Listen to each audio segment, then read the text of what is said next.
Oke, bismillahirrahmanirrahim. Selamat siang semuanya. Assalamualaikum warahmatullahi wabarakatuh. Salam sejahtera bagi kita semuanya. Shalom, Om Swastiastu, Namo Buddhaya.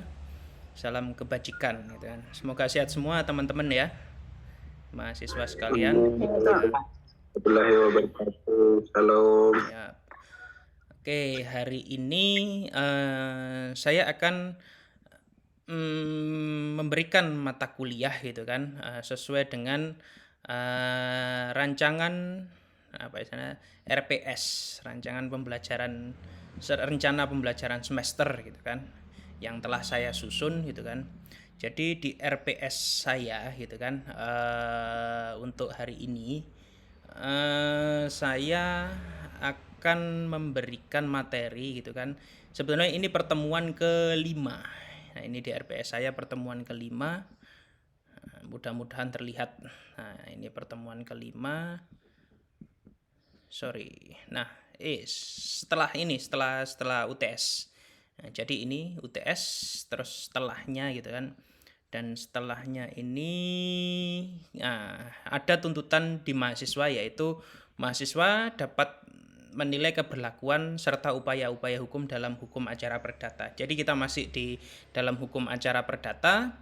Terus yang dibebankan gitu kan di pertemuan 9 ini ada Anda harus bisa menganalisis upaya mediasi para pihak gitu kan. Terus ada upaya hukum verset banding kasasi. Cuman di sini untuk pertemuan hari ini saya fokus ke upaya mediasi saja. Jadi target kita yang akan saya terangkan yaitu upaya mediasi para pihak gitu kan. Terus dalam persidangan, terus ada upaya perdamaian, ada upaya hukum perdata. Ini saya di mediasi para pihak. Jadi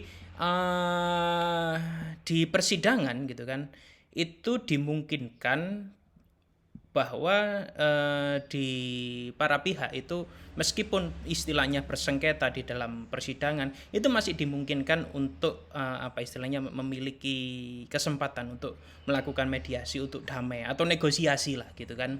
Nah, oke, langsung saja saya share materinya hari ini tentang putusan mediasi ya. Jadi itu dasar ini ya, dasar dari rencana perkuliahan kita.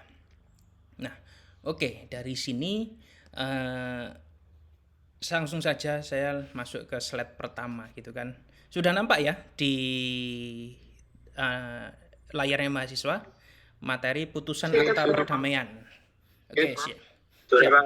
Nah, jadi kita kemarin di pertemuan sebelumnya gitu kan, kita membahas para pihak, entah itu pihak penggugat atau pihak tergugat gitu kan, turut tergugat itu siapa, dan apa saja yang bisa kita ajukan ke pengadilan, yang pastinya ada unsur sengketa di sana. Nah, terus setelah ada unsur sengketa gitu kan, yang pasti kan diperiksa dulu di proses pengadilan gitu kan, siapa yang istilahnya yang apa mempunyai haknya gitu kan, siapa yang dirugikan gitu kan, terus keadilan ini bagaimana gitu kan, putusan hukum itu menjelaskan seperti apa gitu kan. Nah, tetapi di sela-sela proses itu gitu kan, para pihak itu yang bersengketa masih dimungkinkan untuk apa istilahnya bernegosiasi berdamai gitu kan. Nah, terus ada namanya sistem mediasi.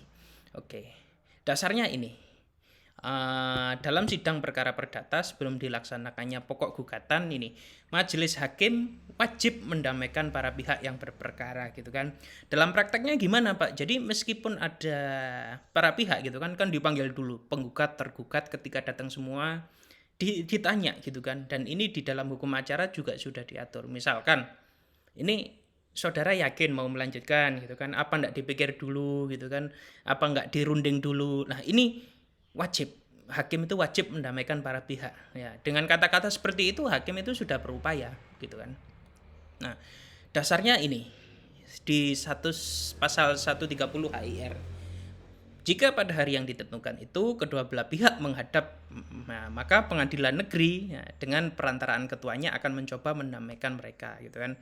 Atau tidak dipikir-pikir lagi gitu kan. Anda sudah yakin gitu kan, perkaranya apapun itu, misalkan cerai gitu kan, suami menggugat istrinya atau sebaliknya istri menggugat suaminya gitu kan, apa ndak ini ndak dipikir dulu bapak gitu kan, atau ibu gitu kan. Nah, apa ndak kasihan anak-anak dan sebagainya gitu kan, atau ndak ingat masa muda dan sebagainya, misalkan seperti itu. Misalkan perkara waris dengan saudara gitu kan, apa ndak dipikir lagi, ini masih saudara, masih ada hubungan baik. Jadi perdamaian itu gitu kan diupayakan dulu, meskipun gitu kan ada yang dirugikan dan sebagainya gitu kan, istilahnya dalam prosedur hukum itu bisa dituntut dan sebagainya gitu kan. Nah, terus jika perdamaian terjadi, maka tentang hal itu pada waktu sidang harus dibuat sebuah akta. Jadi kalau memang perdamaian gitu kan, nah kalau damai katakanlah, tidak harus perkaranya harus selesai dulu, meskipun itu dipotong di tengah-tengah itu bisa. Terus tapi diselesaikan dengan akta, yaitu untuk memenuhi perjanjian yang dibuat, maka surat itu berkekuatan dan akan dilakukan sebagai putusan hakim yang biasa. Jadi itu juga mengikat para pihak gitu kan. Oke, saya lanjutkan gitu kan. Sebetulnya gitu kan, kenapa ada proses mediasi ini, Pak? Kenapa ada proses mendamaikan dulu gitu kan? Padahal mereka sudah berkonflik gitu kan. Nah, kalau kita apa istilahnya kritik, sebenarnya pengadilan itu memberikan alternatif gitu kan, karena kondisi badan peradilan yang sekarang ini gitu kan, memang ada kritik gitu kan. Nah, kritik umum dari masyarakat terhadap peradilan itu yang pertama, penyelesaian sengketanya berjalan lambat. Kalau ada sengketa pasti lambat gitu kan. Terus kita dibebankan dengan biaya perkara yang mahal, apalagi semakin lama perkaranya, pihaknya banyak gitu kan. Ada proses pemanggilan dan sebagainya. Kemarin sudah saya jelaskan biaya perkara itu untuk apa gitu kan. Itu juga menjadi mahal. Terus proses peradilan ini tidak dianggap, dalam artian ya intinya kita dengan ego kita gitu kan, dengan alasan kita dirugikan dan sebagainya. Nah, padahal ada prosedur-prosedur. Terus putusan pengadilan ini juga nggak menyelesaikan masalah kok gitu kan. Misalkan ada salah satu pihak sudah menang gitu kan, habis itu eksekusi gitu kan. Nah, ketika Anda berkonflik dengan seseorang gitu kan, Anda menang di peradilan gitu kan, apa putusan peradilan itu bisa menjamin antara hubungan antara misalkan penggugat dengan tergugat itu bisa baik lagi? Kan enggak gitu kan. Putusan pengadilan juga menjamin itu gitu kan. Terus putusan pengadilan ini juga membingungkan dalam artian banyak multi tafsir juga gitu kan.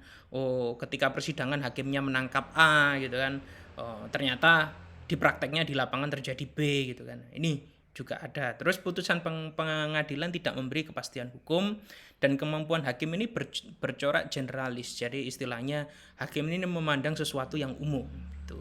Nah, ini kritikan dari masyarakat yang biasanya sering terjadi gitu kan. Nah, sedangkan makanya di peraturan Mahkamah Agung itu juga memberikan alternatif tentang masalah putusan perdamaian ini. Dan memang putusan perdamaian ini memberikan beberapa keuntungan gitu kan. Yang satu, ini putusan ini bersifat informal gitu kan.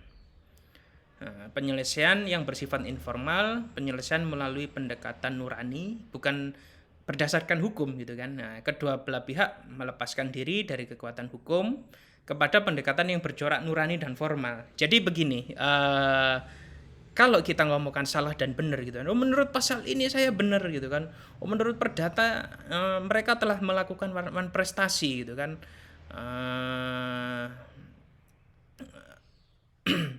Terus setelah itu apa istilahnya, telah melakukan prestasi gitu kan, habis itu ada kerugian dan sebagainya gitu.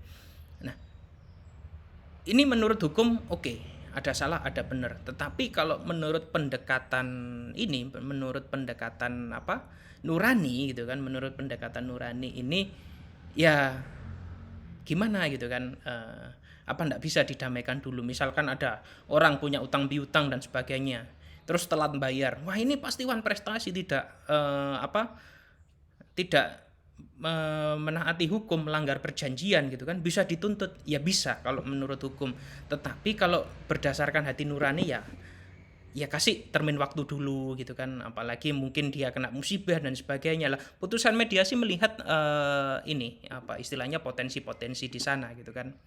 Nah, terus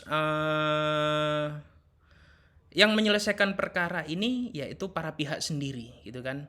Penyelesaian tidak diserahkan kepada atau kemauan kehendak hakim atau arbiter gitu kan, tetapi diselesaikan oleh para pihak sendiri sesuai dengan kemampuan mereka sendiri, karena mereka lah yang lebih tahu gitu kan. Ya misalkan saya sama siapa, misalkan Mbak Velmina gitu kan, ada masalah utang piutang gitu kan. Nah, terus saya yang nggak bisa bayar gitu kan. Nah, ini yang menyelesaikan kita gitu kan, nggak ada campur tangan orang lain gitu kan. Adapun cuman hanya sebagai penengah, namanya mediator. Nah, biasanya apa ndak dikasih kesempatan dulu? Kalau dikasih kesempatan saya bisa bayar ini karena alasannya ini. Jangan lewat ini dulu, jangan lewat peradilan dulu gitu kan. Karena di peradilan itu ada asas ultimum remedium. Oh ya sudah gitu kan. Kalau memang ini saya percaya sama Anda gitu kan, saya kasih kepercayaan atau apa gitu kan. Atau ada barang yang dijaminkan enggak gitu kan, biar saya enak, sama-sama enak lah. Itu kan antar kedua belah pihak sendiri kan ada ini. Jadi enggak mau menang sendiri dan juga enggak boleh ini. Ya kalau mau menang sendiri ya sudah, urusanmu itu, kamu enggak bisa bayar gitu kan. Yang penting aturannya seperti ini, kamu enggak bisa bayar ya sudah, kamu salah. Nah, itu kalau itu ada ego di sana. Tetapi kalau ya mau kamu gimana gitu kan. Kalau kamu nggak punya uang, apa solusimu gitu kan. Ayo kita sudah tenggang waktu gitu kan, kita sama-sama butuh uangnya gitu kan, atau meliputi perjanjian yang sama gitu kan. Ayo sama-sama enak, kamu enak saya enak. Nah itu kalau kalau gitu bisa sinkron tanpa adanya putusan pengadilan. Itu yang diharapkan di dalam proses mediasi ini. Terus jangka waktu penyelesaiannya lebih pendek gitu kan. Oke, kalau sudah deal, oke, salaman, sudah selesai. Ya, ini saya sama-sama tahu, saya percaya sama kamu gitu kan. Dan ini saya amanah gitu kan. Ya sudah, kita tinggal lihat saja nanti bagaimana gitu kan. Kalau putusan perdamaian seperti itu. Ya mudah-mudahan kamu bisa berubah gitu kan. Kamu kasih kesempatan itu lebih lebih ini. Dan terus biaya ringan gitu kan. Boleh dikatakan tidak perlu biaya. Misalkan mediasi antar teman dan sebagainya gitu kan, daripada ke pengadilan gitu kan. Nah, terus pembuktian tidak perlu gitu kan, ada klausula tadi gitu kan. Ya sudah, kalau kamu sudah ada itikat baik gitu kan, saya percaya sama kamu gitu kan, ya mudah-mudahan ini bisa menjadi solusi gitu kan. Tidak perlu, oh buktinya ini kamu telat bayar ini kan, ada ego gitu kan. Oh, saya bisa membuktikan bahwa ini bukan saya dan sebagainya, masih dipinjam, akhirnya panjang gitu kan, saling menjatuhkan gitu kan, saling menjatuhkan gitu. Oke. Terus proses penyelesaian bersifat konfidensial gitu kan. Hal lain yang perlu dicatat gitu kan. Terus hubungan para pihak bersifat kooperatif. Jadi kita saling sama-sama enak gitu kan. Terus ada komunikasi, ada fokus penyelesaian gitu kan. Kita sama-sama ngomong gitu kan, terus ada solusinya bagaimana gitu kan. Terus ada juga hasil yang dituju ini sama-sama menang. Jadi tidak saling menjatuhkan. Ya sudah, kalau kamu apa gitu kan, misalkan ada batas waris dan sebagainya, ya sudah gitu kan, batas ini lepaskan, tapi kamu jangan rame dan sebagainya gitu kan. Oh bagianmu segini gitu kan, ya sudah, saya tak ngalah segini, yang penting kamu bisa kooperatif mengelola gitu. Itu enaknya gitu kan. Terus ada di luar itu ada unsur ini, bebas emosi dan dendam gitu kan. Kalau kita sengketa, menang atau kalah, kita mempertahankan ego kita. Kalau sudah putusan itu jatuh, putusan hakim itu turun gitu kan, habis itu kita ya nggak tahu lagi gitu kan hubungan kita bagaimana. Mungkin selama hidup kita masih bisa bermusuhan karena adanya konflik itu, kita mempertahankan ego kita masing-masing. Tetapi kalau kita masih mengalah, ya sudahlah gitu kan, biar nantilah ininya urusan ini, yang penting hubungan kita masih sama-sama baik dan sebagainya. Nah ini kekuatan mediasi itu juga di sini. Terus syaratnya apa saja Pak gitu kan ketika dalam upaya perdamaian ini. Yang pertama ya kedua belah pihak harus setuju gitu kan, sama-sama sukarela gitu kan. Terus keduanya cakap membuat persetujuan gitu kan. Cakap membuat persetujuan, terus objek persetujuan mengenai pokok yang tertentu, terus juga berdasarkan alasan yang diperbolehkan gitu kan. Terus ada sifatnya juga mengakhiri sengketa gitu kan. Terus mengenai sengketa dan juga bentuk perdamaiannya ini kalau bisa harus tertulis. Jadi biar apa ini harus tertulis gitu kan. Ya biar sama-sama tahu gitu kan, ada tertulis, terus ada saksinya. Terus kalau sudah ada saksinya kan enak, maksudnya jangan lupa ya per termin tanggal apa, tanggal Januari ini ya, kita sama-sama tahu, kita sama-sama tanda tangan. Sewaktu-waktu nanti ada masalah, meskipun itu tidak harus di depan peradilan formal, di depan peradilan majelis, kita pun juga bisa seperti itu, istilahnya mengadakan satu perjanjian gitu kan. Ya kan di hukum perdata kan yang di semester sebelumnya sudah gitu kan, bagaimana syarat sahnya perjanjian itu gitu kan, juga harus ada. Ini gambarnya begini, ini saya kasih ilustrasi ya di dalam apa istilahnya gambar kartun ya ini ya, gambarnya simpel sebetulnya, tetapi ini ada makna edukasinya juga gitu kan. Misalkan ini kedua belah pihak lah, katakanlah ada penggugat dan tergugat gitu kan, sama-sama ingin menuju gitu kan keinginannya masing-masing gitu kan. Ya akhirnya ya tidak selesai kalau Anda mempertahankan posisi ini terus gitu kan. Terus bagaimana itu kan ininya, bagaimana solusinya yang ditawarkan Pak gitu kan? Ya harus mengalah gitu kan. Ya kesini dulu lah gitu kan. Nah, kita bagi dua dulu gitu kan. Nah, kan jatah saya hilang separuh gitu kan. Ya tetapi nanti di endingnya Anda di sini, Anda dapat separuh dari saya di sini. Sama-sama saja gitu kan. Tetapi mana yang lebih didahulukan ini perlu komunikasi lah, perlu ada yang namanya negosiasi juga gitu kan. Ini yang saya katakan keuntungan dari masalah perdamaian, daripada mengedepankan ego masing-masing, putus ya sudah, kita sudah beda jalan, beda pemikiran gitu kan. Tapi kalau di mediasi didudukkan, dipersamakan apa pemikirannya, tujuan kita apa gitu kan, baru setelah itu kita bisa inilah istilahnya, bisa mencapai tujuan kita masing-masing. Jadi gitu. Nah, terus di dalam persidangan itu ada proses yang namanya mediasi gitu kan. Landasannya ini ada gitu kan, ada dasar hukumnya gitu kan. Terus mediasi ini juga merupakan proses penyelesaian sengketa para pihak yang berperkara. Terus perundingan tersebut dibantu oleh, nah ini ada namanya mediator. Mungkin kalau dua orang itu bisa di levelnya negosiasi gitu kan. Kalau di dalam peradilan itu ada namanya mediator gitu kan. Di luar sidang ya, di luar hakim yang tiga itu, ketika kita persidangan habis itu didamaikan dulu, kalau damaikan tidak bisa kita disuruh keluar ruang sidang gitu kan. Ada yang namanya ruang mediasi. Nah di situ ada yang penengahnya namanya mediator. Nah, kita didamaikan dulu di situ gitu kan. Kalau damai di sana gitu kan, berarti perkara itu bisa diselesaikan, terus ada ada apa istilahnya, ada putusan atau akta pemberitahuan bahwa para pihak ini menyepakati untuk berdamai, menyelesaikan di luar peradilan, itu bisa mediasi. Nah, terus mediator ini bisa berasal dari pengadilan maupun di luar pengadilan gitu kan. Mediator harus memenuhi syarat, ya harus ada sertifikatnya, harus pelatihan dulu gitu kan. Karena yang didamaikan ini bukan sembarang orang gitu kan. Nah, gitu. Oke. Saya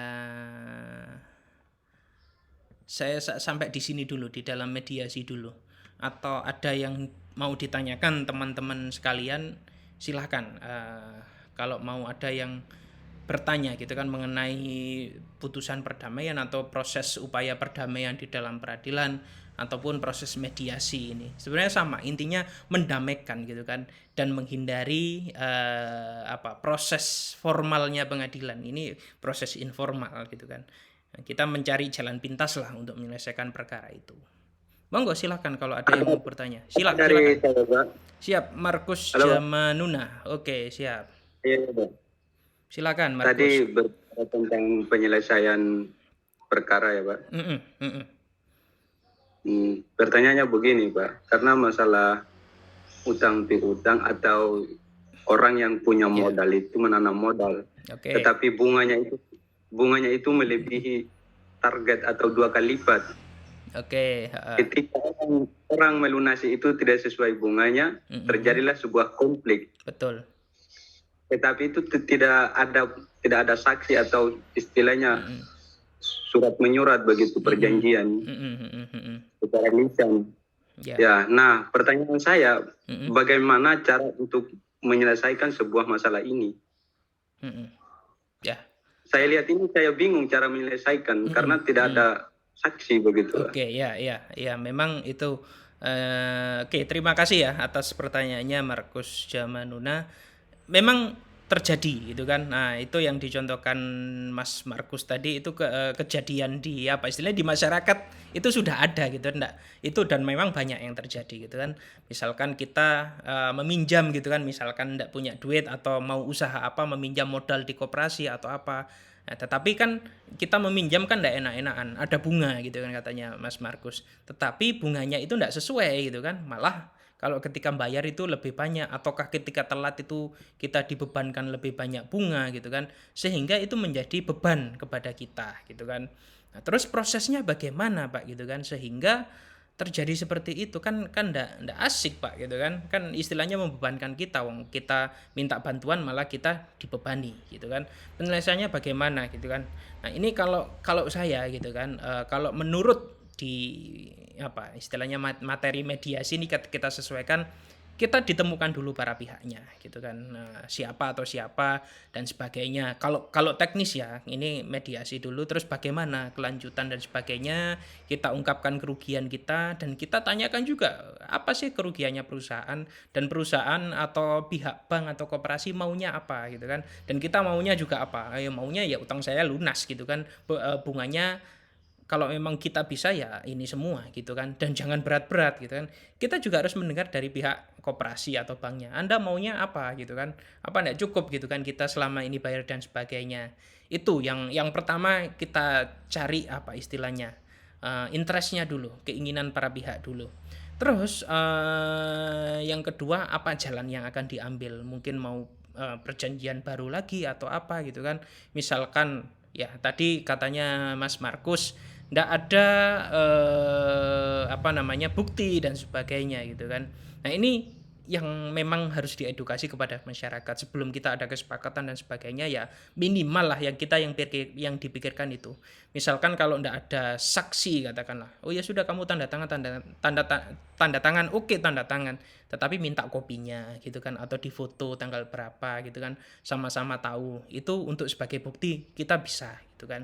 Yang kedua ya saksi itu juga perlu, bawa siapa kayak gitu kan, dari pihak sana bawa siapa, nanti di kemudian hari ketika ada apa-apa kita kan bisa kita follow up dan sebagainya ketika ada apa proses gitu kan. Nah, kalau sudah terjadi gini ya sudah gitu kan, berarti ya bukan ini ya, para pihak pun juga ada kesalahan gitu kan, atau bukan kesalahan tetapi kurang mencermati persyaratan sehingga terjadi seperti ini. Dan solusinya harus didudukkan semuanya gitu kan, terus harus ditanya maunya apa dan sebagainya, terus ditanya win-win solusinya bagaimana. Kalau sudah ketemu win-win solution atau nanti saya maunya ini, oke dibuat kesepakatan lagi yang baru yang memang disaksikan di situ. Itu bisa, dan nanti itu bisa ini ya, tetapi menjalankannya tidak semudah itu prakteknya, itu sangat susah gitu. Tetapi harus ada komunikasi, kuncinya di komunikasi antar pihak, kita tahu gitu kan. Terus kita pakai pendekatan emosional juga gitu kan. Ya tahulah kemanusiaan bagaimana apa proses ininya, proses untuk apa istilahnya, proses pendekatan lah ini bagaimana gitu kan, saling ini antar para pihak gitu. Oke.